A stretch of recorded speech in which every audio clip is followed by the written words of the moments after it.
Goldylocks Productions broadcasts universal cosmic frequencies that unlock, awaken, and expand the consciousness of our worldwide viewers and listeners. Goldylocks Productions presents the Live from Little Bear Sanctuary show with Christopher Vane. Enjoy topics such as the vegan lifestyle, sanctuary media highlights, and spotlighting new rescues. Happy Friday, friends. Welcome to Live from Little Bear Sanctuary. I'm your host, Chris Vane. All right, who's here in the studio with me today? Say hello. If you're watching on Facebook or YouTube, you guys already know you need to sign in and ask some questions. Let me know who's here. This is the it's talking behind the studio. It's been quite a challenging week for those of you. Those of you know my husband Randy. His mom passed away Friday unexpectedly, so we've been dealing with a whole bunch of stuff. We had some dog fights going on, and unfortunately, we had to euthanize one of our pigs. So it's been that kind of a week, and I know Mercury's in retrograde, so maybe that has something to do with it. Anyway, that's been my challenge this week. So yeah, here I am. I get to spend my Friday with you guys, so I'm excited. I'm always excited to be here on a Friday. What else can I tell you guys? You know, if you miss any episodes, we're on demand on the Goldylocks Productions Facebook and YouTube, and of course on the Little Bear Sanctuary Facebook and on the Little Bear Sanctuary website. All right, I've got a special co-host here today. I brought Tulip into the studio with me. I'm trying to keep her busy with apples. We'll bring her on a little later. Nice. That's sweetie. Little piglet here with us. All right, so let's get right to our first guest today. So my guest today made his film debut with his award-winning documentary, Humans and Elephants. The film was the official selection of the International Vegan Film Festival. He was a finalist in the Forest City Film Festival and official selection of the Colorado Environmental Film Festival. Welcome to the studio, Alex Leonard. How's it going, Alex? It's going great. Thank you so much for having me here, Chris. I'm super excited to have this conversation with you and to talk a bit more about my documentary. Yeah, awesome. A lot of people were looking forward to this. A lot of people love elephants. Yeah, so we're gonna be talking about elephants today. So why elephants? Where did that passion come from? How did it begin? Yeah. So my passion for elephants really started in grade 12, and I had an environmental science class, and in that class we had to fundraise. One project was fundraising locally. So they were fundraising for Salt Haven, which is an animal wildlife rehabilitation center just outside of London. Another group, so the class was split into threes. Somebody else was fundraising for Sea Shepherd, so a national-based organization. And then I was part of the third group, and we were fundraising for an international. So we were fundraising for Elephant Nature Park in Thailand. And it was that fundraising project that really introduced me to the well-being of elephants, really kind of inspired my interest. Following high school, I had the opportunity to go and to do some volunteer work at an orphanage in Cambodia. And during my weekends off, I went to Elephant Valley Project, which is in southwestern Cambodia in the province of Monbukuri. So I was able to visit Elephant Valley Project there. And then also, after that 2-month period working at an orphanage, I decided to travel a bit myself. And I was actually able to go visit Elephant Nature Park just outside of Chiang Mai in northern Thailand and see firsthand, at the age of 18, the ripe age of 18, how our money that we had been sending was being used to plant trees, to feed elephants, to buy more land.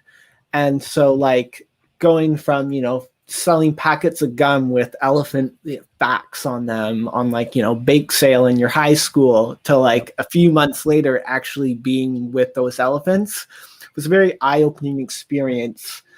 And from that point on, it has stayed a persistent theme throughout my life as something that I'm passionate about, whether it's through creating artwork about elephants, whether it's through advocating through them, whether it's through this film or doing other research. That's kind of been a key voice that I've had. That's how it originated. So Mr. Campbell's class, environmental science class. Very cool. Very cool. Yeah, that's 18, going overseas, visiting the elephants. What was your first impression? I know that, especially with tourism, the elephants are used for elephant rides and all that stuff, which is pretty sad, actually. What was your experience like? What were your first impression?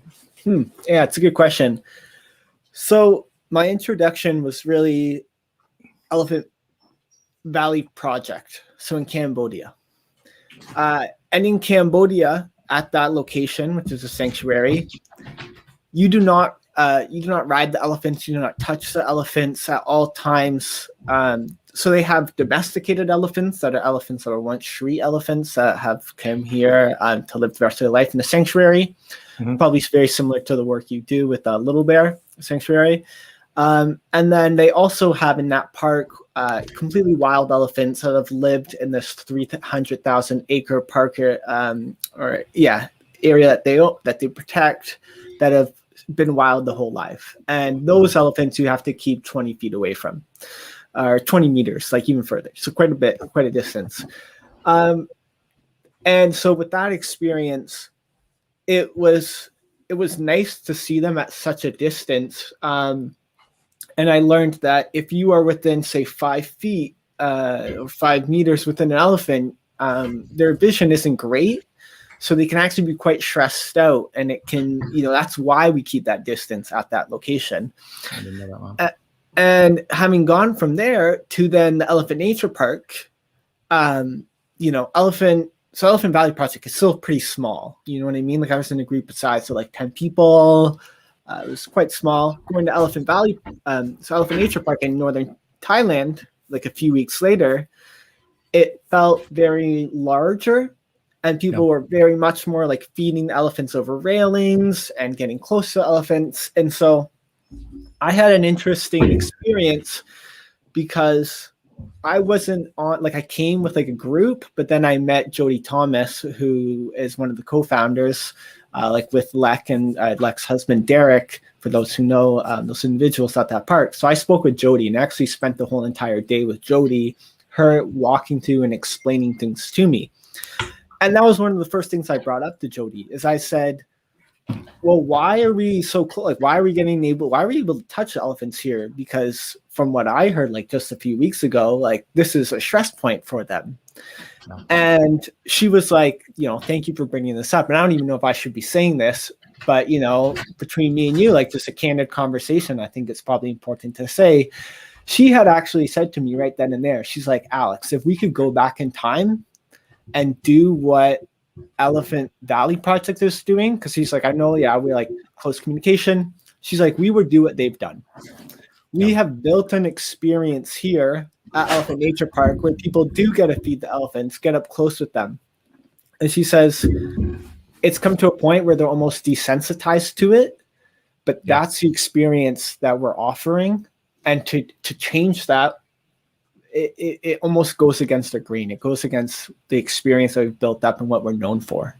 But if we could do it from the beginning, we would have given them that distance. Yeah. So that, I think it ties into your original question, like what kind of hit me the most. Yeah. It was understanding that one is so successful, has the National Geographic, the BBC's, all this coverage. And yet they look at the smaller players and like, oh, well, they've actually done it right from the get-go. Right. Yeah. Yeah. I think it's challenging when you run any type of sanctuary where the animals stay forever. Mm-hmm. I thank you for letting me watch your film, by the way. I loved it. I don't want to give too much of it away, but I loved the part of the film where it talked about specifically the humans interacting with the elephants and how they had to have a separate area where they actually planted stuff for the elephants, right? So they had their own separate. Want to tell everybody a little bit about that part, because I really thought that was really cool. And so you're speaking about how in humans and elephants within Sri Lanka and the conflict mitigation, how they will create separate natural barriers. Is that what you're referring to? Yeah. So it's something that's super interesting, and it's research that was started in Sri Lanka that now has been adopted widely, and it's common research. How can we keep elephants away from farms, particularly in a rural area that's hard to monitor? And how do we keep them away, but how do we do it so it's sustainable and it's cost effective? The predominant approach now is to use electric fences or large fences. Now, elephants can break through that and often injure themselves, and it's not cost effective and it's not really sustainable. It takes a lot of energy to keep those fences juiced up so that if anything contacts them. And then there's also the byproduct, and you're creating barriers between areas that is their natural terrain, which is a whole other conversation. What the Sri Lanka Wildlife Conservation Society found out is that elephants do not like the smell of citrus. They don't like the smell of lemons and oranges. And so what they've done is they've started to give farmers trees, lemon and orange trees, to plant around the property of their, of their farms. And the reason being is that elephants naturally smell this, don't like it, and then therefore stay away. So that's you're planting trees. Elephants are not raiding your crops, and now these farmers are getting more food and more economic viability, right? Because if you have, it's a whole other crop for them, essentially. That's just a perimeter crop. That's not even the main wheat or rice that they're typically growing. And, the next step is how can they, and they're working on this now. It's been a few years, since I've been away. This was in 2018. But at that point, they were developing how can we market this now to like the grocery stores in Sri Lanka. And one of the biggest leading grocery stores was buying X amount of these oranges from them. Wow, very cool. That's really interesting. What so I have a pig running around. She's circling she's circling my feet. Sorry. Don't worry. So that knocked that question out of my head. Sorry. It's okay. I'm enjoying this so far. Yeah, let's keep going. Live shows, right? So I know that you started this at 18. You were last there 2018, did you say? And so Sri Lanka I was in at 2018. That's correct. 2018. And when are you going back? Yeah, so it's a good question. For me, to be honest, my next film is not going to be on elephants. Okay. It very well could be. So there's a part in the film right at the end where I understand, and it was something that when I was making this film, I've been trying to make this film for a while, but with COVID last year, it gave me the time and the freedom to actually work on my passion project, finish this documentary. But also I was faced with this existential, like, why am I making a film about people when they travel when nobody's traveling, right? Like, what is the point about talking about ecotourism when people are not even being tourists? People are confined to their houses. Right. And so, that was a mental roadblock that I had to overcome to be like, no, like this film is honestly like more important now because people actually have time to watch things like this to think about when they travel again, right? Like people will travel again. Right. It's not a question of if, it's a question of when. So, it's like, just do it, get it out there. The next, to come back to your question of when I go back, I have a personal goal to hit 30 countries before I hit 30. I'm 26 right now, so I got 4 years left, and I've been to 21 countries. So I'd like to perhaps visit 9 other countries first, kind of on my bucket list. But the next film that I want to make, I want it to be about wildfires. And I want it to be a longer film, so like 40 to an hour, a minute in length. And I want to feature places in the Amazon and Australia and, California and BC, and really talk about where these fires are most pressing. Because at the end of my film, I show the credits before I go to like the main credits, just giving thank yous and raising awareness about some of these sanctuaries that are involved in the film. I have this information over top of drone footage that I got of these wildfires that were like this huge issue at the time, but it was like just like a piece of like, oh yeah, that's just something else that happens every year. But like, and we're there doing research on the elephants, but it's like, as we're doing research on elephants, we need to leave because this wildfire is like raging across the land in northern Sri Lanka. There's no fire brigade, you know what I mean? It's totally rural. There's no regulation or ways to stop this. And so they just let the fire just sweep through everywhere. And like, but it's not, it's not a Commonwealth country. It's not North America. So you're never going to hear about these fires. And on top of that, I was able to fly my drone there. A lot of shots in this film were with my drone. And I got all these like stunning, but also like horrific scenes of the wildfires that I only just use at the very end of the film. But I have an interview with the lead scientist about why there's wildfires. So I want to tie that context into my next film and really focus on the wildfires and like climate change. Yeah, that's a great idea. I think most people don't realize that these wildfires, a lot of them have to do with the deforestation, the use of animal agriculture, the lands that's used in California alone, it's like the largest state of animal agriculture. And I mean, the wildfires there are out of control. And that's with them trying to put them out. So I can't even imagine a place like Sri Lanka where nothing happens. It's got to be crazy. Yeah, how is it affecting the natural habitat for elephants? Is it a major destruction? Yeah, so it's something that I bring up, and so the scientist makes a point. He's like, you know what? Like, the larger animals are okay. They get out of the fire. Yep. And it's somewhat beneficial to them.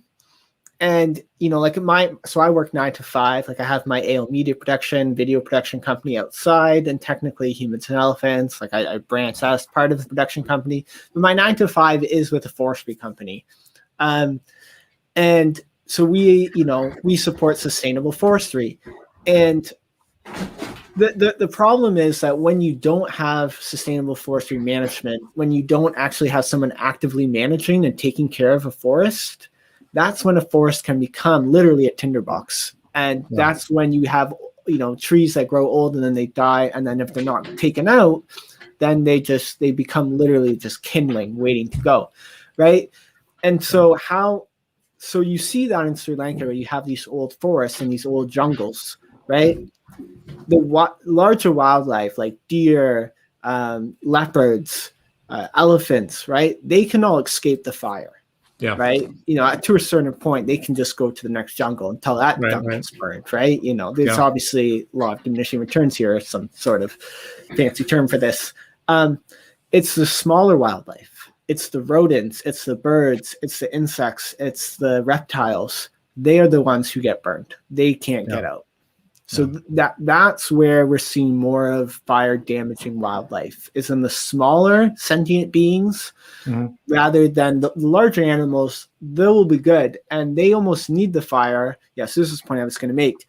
They need the fire because fire burns through this land and actually creates if the jungle canopy is too much, we're not getting sun, and then therefore they lose their vegetation. Everything's at the top, right? Yep. So in clearing that, you allow new growth to happen. So there's something to be said for strategic fire management. However, a lot of the times it's not started strategically. It's started by, say, a hunter who's trying to weed out those larger animals, and then they can't control it. Yeah. I have a question from somebody watching. He wants to know, do you talk about the importance of not riding elephants? Yeah, I do. So I talk about it, and I was asked recently if I could do anything differently in the film, what would I change? And I would change that I kind of glaze over it. Like I talk about it, and I talk about how common it is to see. I talk about on social media, you look up elephants and hashtag elephants, everything's elephant riding, and these are common, frequently posts. Yeah, a lot. Yeah. And I talk about why this is bad and why we shouldn't ride elephants, but I don't go into detail as to why. And it's a question that I've heard from other friends and family who have watched, and they want to, why is it bad to ride elephants? And so there's a few reasons, and I'll go over here for you and your viewer. The main reason that it's bad to ride elephants is because of the stress that it actually puts on their spine and on their neck. And that if they're consistently doing this on a frequent basis, that's going to add a lot of pressure, and can actually, there's been studies that have shown that riding elephants can reduce its lifespan by half. Wow. So elephants on average live up to 40 to 60 years, but quite some long time, right? And not as long as human, but pretty good for wildlife. Yeah. We can cut that down to 20, even 30 years best case, just if they're always riding. So it's incredibly painful for them, and it puts a lot of pressure on their neck and on their spine. The best, I don't want to say the best because you just shouldn't be, but if you look at certain sanctuaries that do allow it, like they have a one-man hoot who will ride an elephant, and that man hoot's just like an elephant's companion. They will always ride on the neck because they have a tougher neck because their head's so heavy, and they have stronger muscles on their neck, where you really want to avoid it when you should just avoid it altogether. But places where they're riding on their back, like on their spine, that's just like, oh my God, like brings me to tears to see. Yeah. So I didn't go into this too much in the film. I kind of talk that it's a problem, but I don't explain why it's a problem in greater detail. And that's something that I kind of, thinking back now, wish I almost had taken that time to dive in. And what about just in general, like the way they're treated, to just have a person to be able to get on them and ride them? Don't they have like those big hooks that they? Yeah. So it's something that you definitely see, right? It depends on where it is. You don't, to be honest though, like there is, I would say, a trend that's avoiding riding elephants. The problem is though, it's like if you're going to, say, countries like in India or Southeast Asia, or that's kind of where I can't speak so much definitively for Africa because I've never been, and that's a whole different species of elephant. Yeah. But particularly within Asia, right now, and what I saw even when I was there in 2013, you go and you get off the you get off the bus.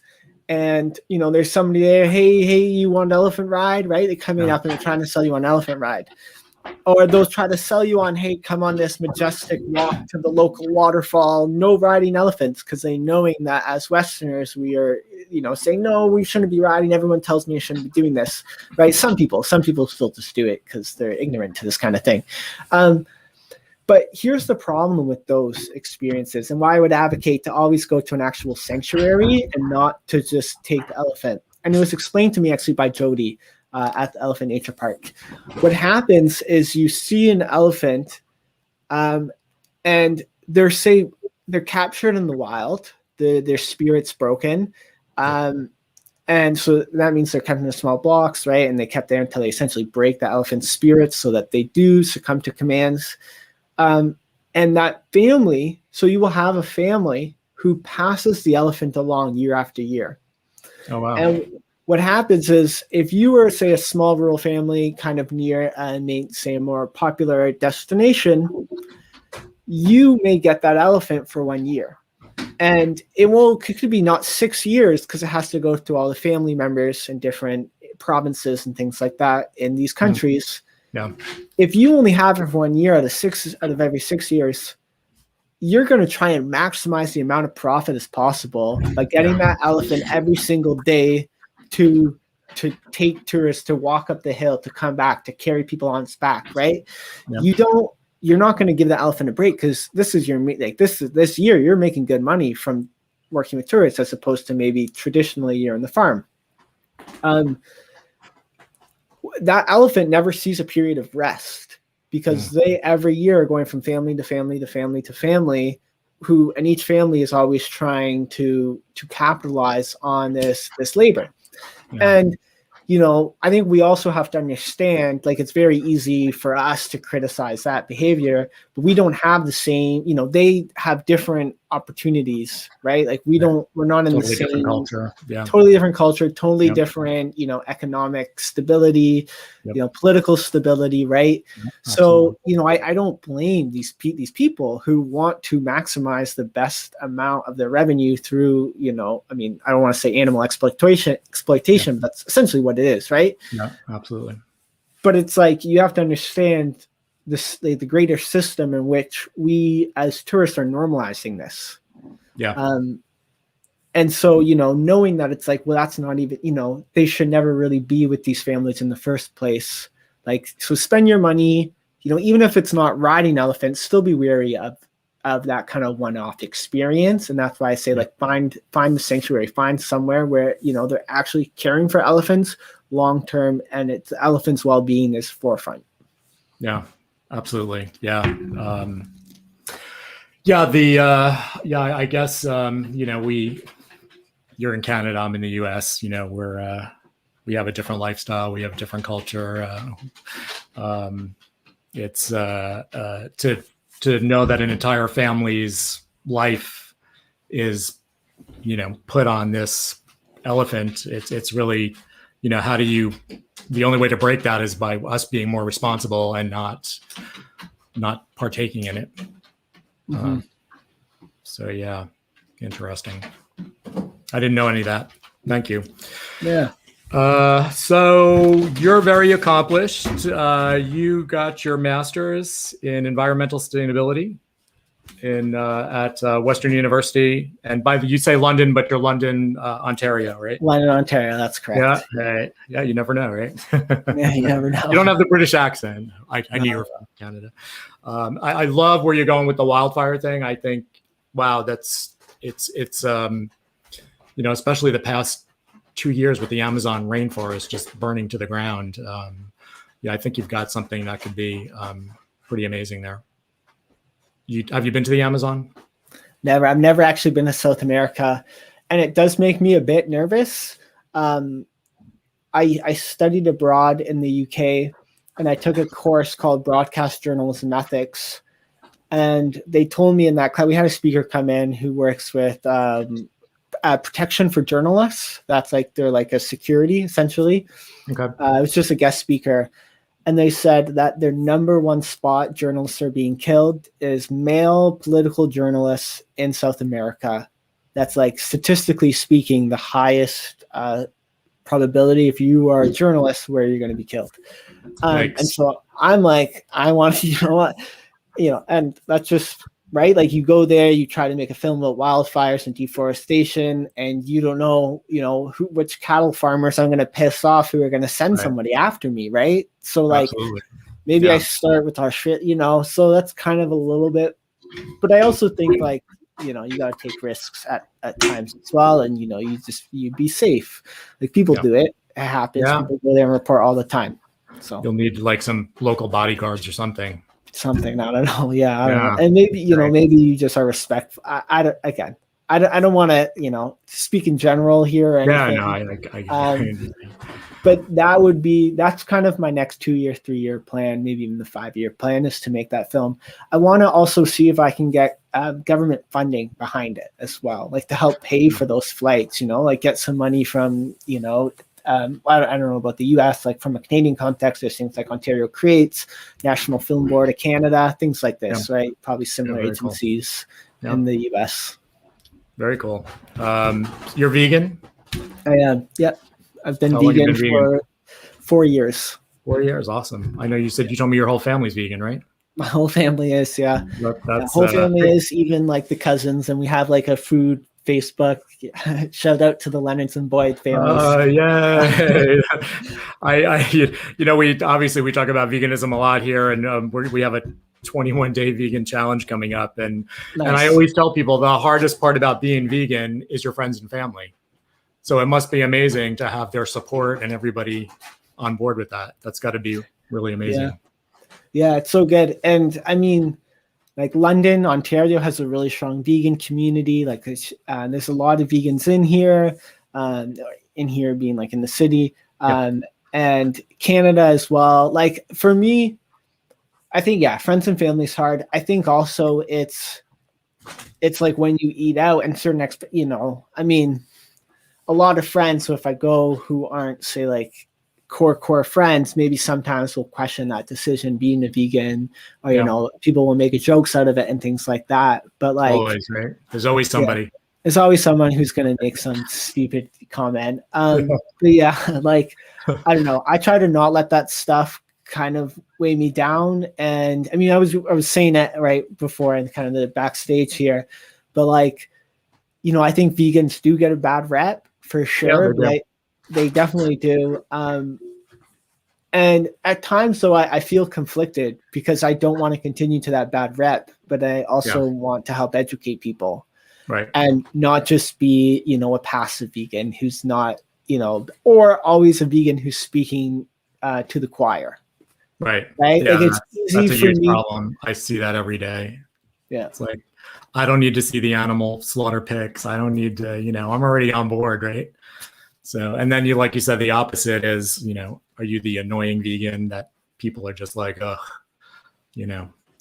so it's a difficult balance sometimes. It's like I can always post things in the community groups, like the London community group for vegans, the Canadian community group for vegans, right? There's other vegan Facebook groups I'm in that I'm active in, but it's like but again, right? Like I'm just preaching to the choir, like I try to slowly expand that so it's not only just saying things to people who are already on board. But yeah, like the best way is to just kind of, speak honest, speak openly, and really don't push your perspective. And I think, just having that conversation, right, is valuable. I always like to come from a more positive look. This is what I eat. This is how I live my life. I have a pig stuck in a wire. Give me 1 second. I'm really sorry, guys. No worries. Happy to keep talking about the film. If you're enjoying it. I was just going to keep talking. Oh, gosh, my life. You're doing great, Chris. Tell me something else. Did we cover everything we needed to? Did you want to mention any of these vegan conservation centers? I know that on your website, you've got the full list of the various sanctuaries if people want to make a donation or get involved. Other than donating, is there any other way people can get involved here without having to go there? Yeah. So I have all that on my website. Thank you for bringing that up on the screen. One thing that I am super excited about is we mentioned it right at the beginning, the Colorado Environmental Film Festival. That starts today. You can you can see my film in the wildlife category. It's like wildlife 1. There's like different categories by films. So it's all online, virtual, of course. And for I think like 10 USD, you can watch my film and 5 others. One of which is a really, really cool film. It's by a German filmmaker. She's done a bunch of really innovative stuff. And it's called Nature Without Borders, I believe, or Animals at the Border. And it's all about wildlife and how geopolitical borders affect the movement of wildlife. So she studies like leopards at the U.S.-Mexico border, and now like the border wall there and how that's impacting wildlife. And then also places in Eastern Europe, into the Middle East, and the whole anti-migration border walls that are coming up and how that's impacting, the bears and other wildlife over there. Really, really cool documentary. That's part of the package on Wildlife #1. Colorado Environmental Film Festival runs from today to February 22nd. The website for that is ceff.net. So I highly... CEF.net. Yeah, CEFF, Colorado Environmental Film Festival.net. Check it out. There's going to be a lot of great films happening there. I'm super excited. Something I didn't do for the first festival that I wish I did more is promote around my film being at these festivals, because it's a way that you can see it. You're supporting my film, but you're also supporting such a great cause as well. So I think that would be awesome. I'm glad I got to watch a documentary. I'm definitely going to check it out again and check out some of these films. It's like you said, it's a great way to support filmmakers like yourself. AL Media is your media company? That's correct. Yeah. You want to talk a little bit about that? Absolutely. So AL Media is my production company. So I specialize really in creating video content for social media. And the niche that I serve is environmental social enterprises and small businesses. Every client that I work with, I try to make sure that they align with one of the 17 Sustainable Development Goals. That's kind of like my arching approach. I also paint murals. That's another big portion of my business deliverable. So designing large-scale murals for often, this one's a bit different of a niche, but more like on the business side. So brick and mortar locations, whether it's on the inside of a building, the outside. I used to do a lot of murals at events. So painting live in an event over 3 days. Obviously, COVID's kind of threw a wrench in that. But that's so AL Media Productions. You can check that out at alexleonardmedia.com. And I just I want to give back, and so another thing actually I'll give a shout out to is my podcast, and it'd be great to have you. I was going to bring that up too. So I do have a podcast as well. It's called the Creative Kind Podcast, and I speak with entrepreneurs who have been able to turn their passion into a profit. And each season is really focused on a niche. That's something that I'm interested in. So right now I'm finishing season 2, which is focused on people who work in the entertainment niche that are creators. Season 3 is going to be focused on So season 3 is all about filmmakers. So everyone who works kind of behind the camera.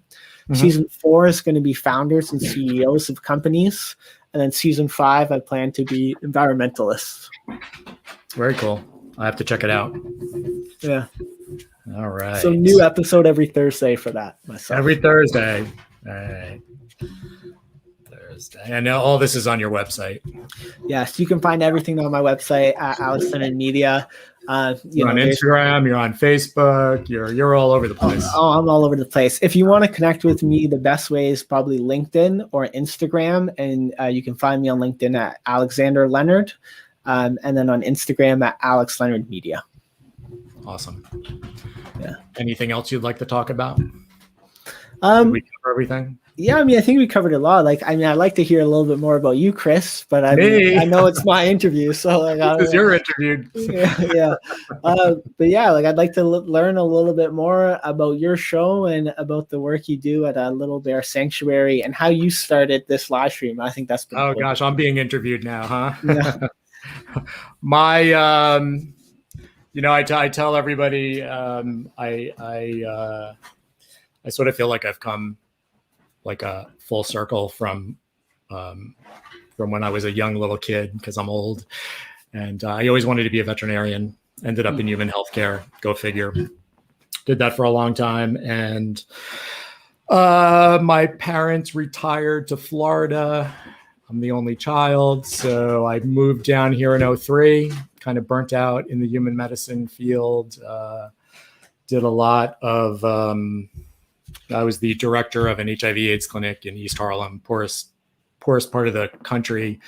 Did a lot of research for the once-a-day medications. A lot of stressful job, saw a lot of sick people. So I felt I did my part for my community, and I moved to Florida, be closer to my parents, became a realtor of all things for many years. And I was at a real estate seminar on following your passion for real estate. And I had a light bulb moment. I was like, this isn't what I want to do. You know, I had been vegan for a few years. I was really wanting to make a difference for animals and do something rewarding. And it was a light bulb moment where I just said, I'm going to open an animal sanctuary. Mm-hmm. And Alex, the day I did that, all the doors started opening. You know, I said, you know, I'm gonna put this out on social media. I had no idea how I was gonna do it, right? But I just said, you know, I told everybody I'm gonna open an animal sanctuary here. I'm a realtor in Miami, and I became a vet tech. Within 6 months, I wanted to really be prepared medically, because that's the biggest expense for most sanctuaries is the veterinary care. So I said, you know what? I'm going to become a vet tech. Might as well add that to my list of accomplishments. Found an amazing doctor here in Punta Gorda who I worked with for many years. He's on our board of directors now. And he taught me everything I know about the animals. My husband and I sold our house in Fort Myers, and we found the perfect property to do this. Started out on 10 acres, and just by chance, the 20 acres next door came up for sale about a year later. So we were able to get that. So we're on 30 acres, rescuing the animals, and that's the short story. And we named it in memory of my mom. Her name was Ursula, which is little bear in Latin. So that's the very short version. That's super cool. Thank you for sharing with me. And, you know, I just want to recognize the great work that you're doing, having people like myself and the other guests that you've had on here, and using your sanctuary as a platform to share these voices. I think it's a really innovative approach, and I commend you for your efforts. And I guess kind of one of the last notes here, and something you said there that I want to maybe talk about, and maybe this could be some inspiration for somebody watching this now or in the future. You talked about that moment, that light bulb moment for you, right? When it was like the aha, like this is what I need to do. And you said all the doors started opening. Yep. Right. So for me, like that's super interesting, because I've always felt that my passion for elephants always opens the right doors. I don't know what it is, but there's something about me just being so like passionate about elephants and wanting to help them that it gave me like $3,000 scholarship. I applied. The reason I even went to Sri Lanka that was the kind of the genesis of, oh shit, I need to create a film about this, is because I was graduated from university, didn't know what I wanted to do, saw an email promotion come in, thought, hey, what the heck? I'll just apply to this. You know, I'm just applying to jobs, may as well apply to this. 2 weeks later, congratulations. Awesome. Out of over 5,000 applicants, you're one of our 9 finalists. Wow. I was like blown away, right? It was meant to be. But then from that point on, it was like a vote competition. I got the most votes. I won by a landslide. Do you know what I mean? So everything has always happened. The fact that we're even speaking right now, right? Yeah. I messaged you. I was like, hey, I'd love to come on your show, Chris, talk about my film. You were like, absolutely. I've messaged other people to talk about my business. Ghosts, flaked, right? Like no one, right? But the fact that for some reason this has opened doors. Now, you know what, you have to ask yourself, who's opening doors? Am I opening the door? Are the doors opened? Right? Like where do these, I heard a quote the other day that I really liked. It's by Jay Shetty. And it was, don't close doors in life. Let doors close themselves for you and go through the ones that are left open. Yeah, absolutely. Yeah. I say this all the time, you know, when you follow your passion, when you truly follow your passion, the doors open. It's you just I at least this has been my experience. You know, it just happens that you meet the right people, you're in the right place at the right time. Opportunities, the people from your past, people, you know, new friends that you make. It's just amazing, the community that I get to be a part of from making that one decision, 7 years ago. So, yeah. And I'm sure you're obviously on the same path too. So that's exciting. I'm excited for you. You've done some really amazing stuff. And thank you for being on the show today. It was great to talk to you. Yeah, absolutely, man. I hope we stay in contact. And yeah, absolutely. You're definitely going to come back. I want to keep me updated on your film, and we'll definitely talk again. Amazing. Thank you so much, Chris. And thanks everyone for watching this now or in the future. I really appreciate your time, and check out Colorado Environmental Film Festival. And I'm definitely going to watch. Yeah. Have a good weekend. You as well, man. Yep. Take care. All right. Oh, I've got a little piglet running around. It was great talking to Alex. I mean, lots of amazing information that I wasn't aware of, and I'm glad he was able to be a guest today. I hope you guys enjoyed that. So I'm going to show you guys who's with me, my co-host today, because she's running around in circles. Come here, sweetie. Come on, everybody wants to say hello to you. Come here. Come here. You've been causing trouble. Come on. All right, guys, here we go. Look at this little girl. There she is. This is Tulip. Let me give her some bottle. Tulip is a feral piglet who came to the sanctuary a few weeks ago. She basically fit in the palm of my hand. You guys remember her? I had her on the show. She still loves her bottle. Look at how big she's getting. Isn't this crazy? Yes, she's a big girl. And one of the other hosts on one of the podcasts here, Jeremy Redden, he was kind enough to fully sponsor. You got milk all over your face. You're making a mess. He was kind enough to sponsor this little girl fully. Come on, let's wipe your face. Oh my goodness gracious. You're just making a mess. So yeah, Tulip, he named her Tulip, which means I think it's unconditional love. And she is a messy girl. Say hi to everybody. Say hi. How cute is she? Yeah, she's a good girl. You want a little bit more milk? All right. So yeah, this is what I get to do every day. She's a good girl. Yes, Tulip is Jeremy's adopted daughter. Absolutely. So, we have a ton of animal sponsorships available starting at $25 a month. And you get a little picture and a bio of the animal that you want to sponsor. A full sponsorship for a pig is $100 a month, or we get 4 people together at $25 a month, or any combination of that. Yes, you're being a sloppy girl. Yes, you are. You're making a mess. I'm covered in milk. Yep. Say hi, everybody. Say hello. Look at you. You got milk all over your face. Yeah. Are you being a good girl? I'm surprised she's being good. Normally you cannot. You want some more. Okay. Pigs do not like to be held. They're screamers, but because we've had her since a little baby, she does really well. And she's still in the house with us. She'll be ready to go outside and join the crew soon. Right? I know. And you're making such a big mess. Look at the mess you're making.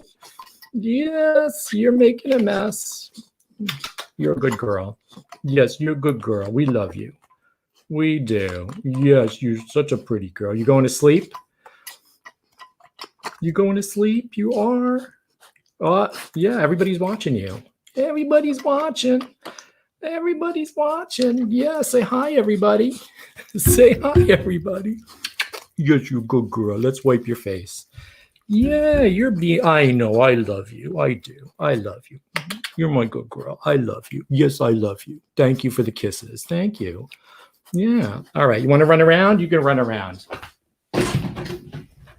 How cute is she? Isn't she the cutest? How's everyone doing today? All right. So, I got to get my other sheets. Here we go. our 21-day vegan challenge is coming up. I got the dates ready, everybody. I'm going to do a pre-show on March 26th.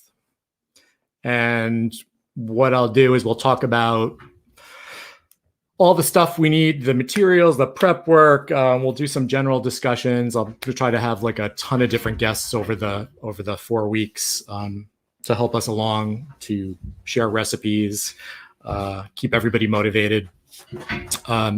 We're particularly, this 21-day vegan challenge is really going to be based on a whole foods diet. So, and I did that because I'm such a crappy vegan eater. You know, I love my processed vegan food.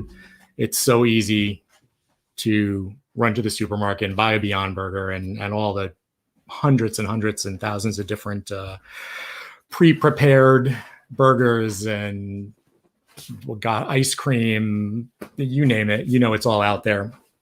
So I sort of did this to challenge myself and other vegans who probably eat the same way I do. So it's to challenge my vegan friends who are already vegan to we're going to switch to actually whole foods. We're going to make some black bean burgers and eat fresh fruit and veggies, and I'm lining up a ton of different recipes. We're going to have some websites. I'm going to put on the Little Bear Sanctuary website. We're going to have downloads available for shopping checklists, how to make power bowls, little charts. So we'll do this all a week in advance, so you guys can be ready for April 2nd, which is when we'll start.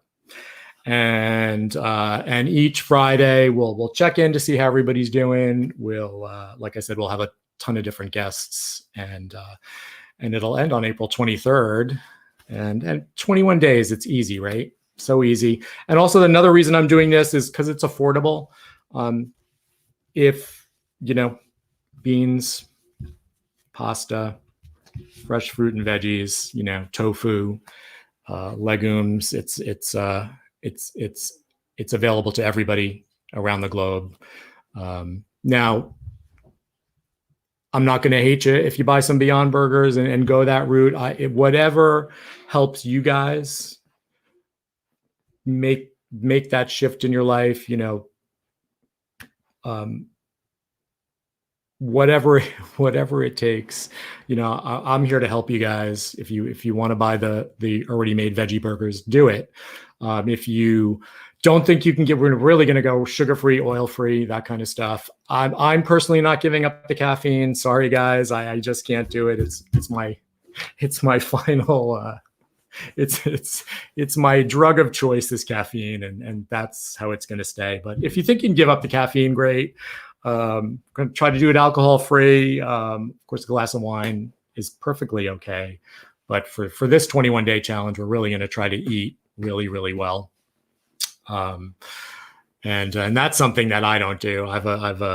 I failed my Cornell little vegan test really really bad. So we're basically going to do the how not to die diet. And the reason it's really clean, whole foods. We if you have type 2 diabetes, if you have high blood pressure, if you're on high cholesterol medication, this is the diet that you need to choose to reverse high blood pressure and the diabetes. I mean, you can reverse these diseases by changing your diet. The Game Changers documentary, guys, put that on your list. If you haven't seen The Game Changers, you need to watch it. That's your assignment before April 2nd. I think it's available on Netflix. I know, Tiffany, you watched it with your hubby. Was it on Netflix? Is it on Prime? It's probably everywhere. GameChangersMovie.com.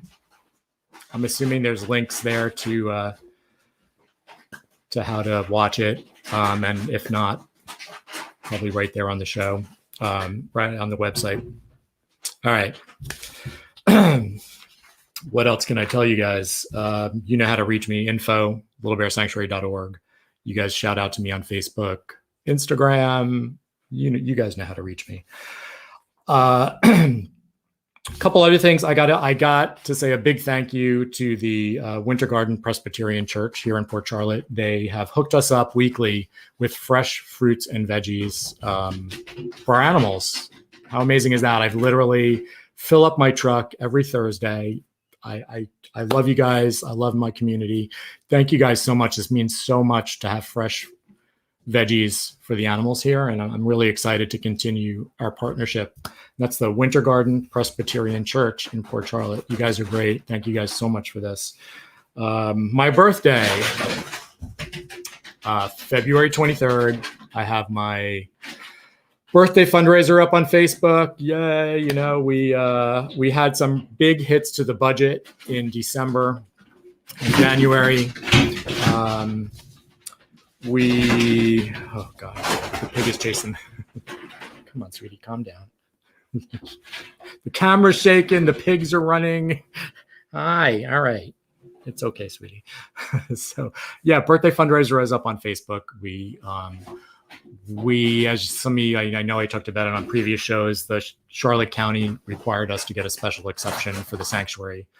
And that cost us over $3,000 in fees. So that was a big hit to the budget in December. And we've still continued to rescue. We brought in 13 new rescues so far this year. Our food budget is up to $3,500 a month is just to feed the animals. We had, unfortunately, this week we lost a really beautiful piggy.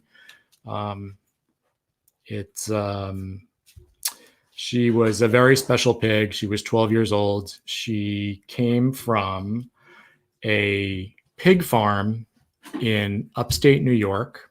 And actually, she's has a special guest appearance on.